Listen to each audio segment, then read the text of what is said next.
Hello and welcome to the Happy and Healthy Growth and Development Podcast once again.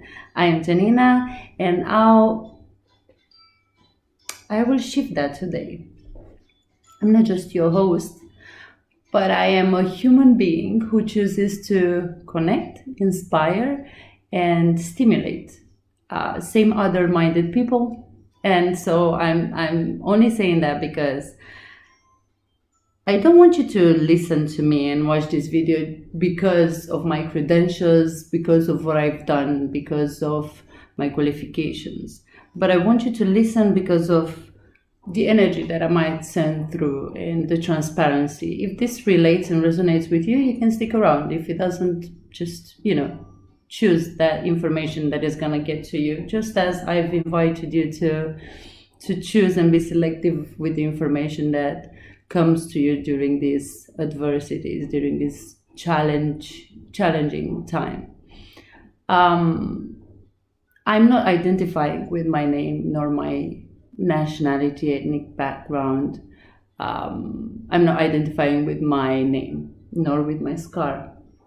They do create me, but this is not who I am. Anyways, this is another episode that you can watch in the course, identity course. Last video, we talked about the importance of the body postures and really embodying a mindset, right? So we said, this is an opportunity for me, and I'm gonna make it an opportunity. This is a mindset that you can embody, right? And the more you embody it, the more it's gonna be feeling better and more comfortable for you. Today, we will talk about binge eating, overeating, emotional eating. And why? Because I think that this is something that we all face during these unprecedented times. Why do we normally eat? Why do you eat? Right, to satisfy a need, right? You feel hungry and you want to eat. But during these times, do you eat just for a physical hunger? Is it the sixth time when you ate today? I relate to that.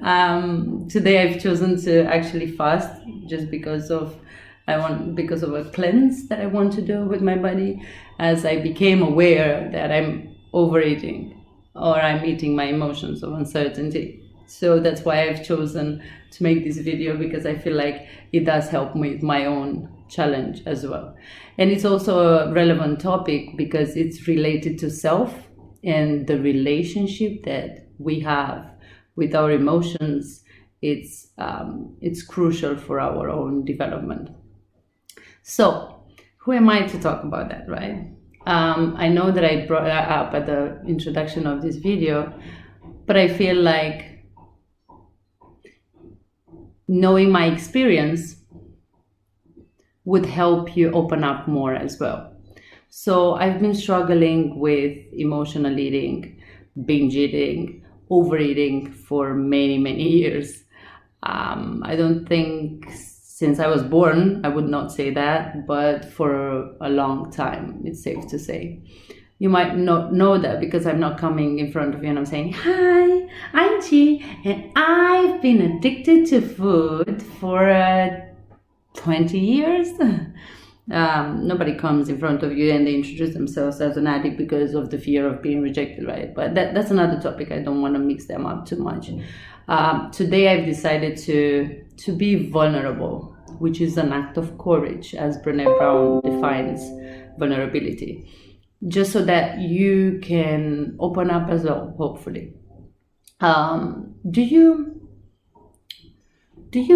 feel like during these times of social distancing and uncertainty, you are eating more, or you reach out for food when you actually don't need it? Do you feel like you eating out of boredom, emotions of fear, uncertainty, or abuse?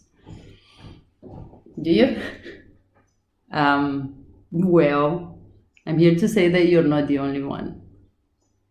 Especially people who recover from addictions, like me, are prone to abuse or retake these habits and these addictions because of these emotions that we feel. And when we are reaching out for food, for self-soothing or for comfort, it's just temporary. So I want you to first bring awareness to that, because this means that you're running away from yourself. And if you fear that you might not see your family, not have enough money to buy supplies, or if you feel like, I don't know, fretting about the death, or any other kind of fears, I challenge you to go inside. This is the time to go inside and see the opportunity to connect to yourself. We were working on that shifting of the mindset, right? So this is part of it. And one of the reasons for why I said at the very beginning of these special editions, created additionally to identifying your identity course, is that the way we deal with this challenge, it's strongly related to the relationship that we have with ourselves and with our emotions, and how aware are we of that, how strong and confident are we on the relationship we have with ourselves. So the question is then, why is that? Why do we eat? Why do we go and reach out for that food when it's actually not what we want? The answers won't be in the release of hormones that we get. We get the dopamine, right? We get the pleasure from food. The answers of our uncertainty won't be found in the food. Why do we eat, right? When my experience on that is like, I'm walking through the house, and when I see that I cannot plan as I wanted, so when I'm uncertain of what might come next, when I don't know if I'm gonna see my family, when it's not necessarily for me because I have a wealthy, abundant mindset, but most of the times, if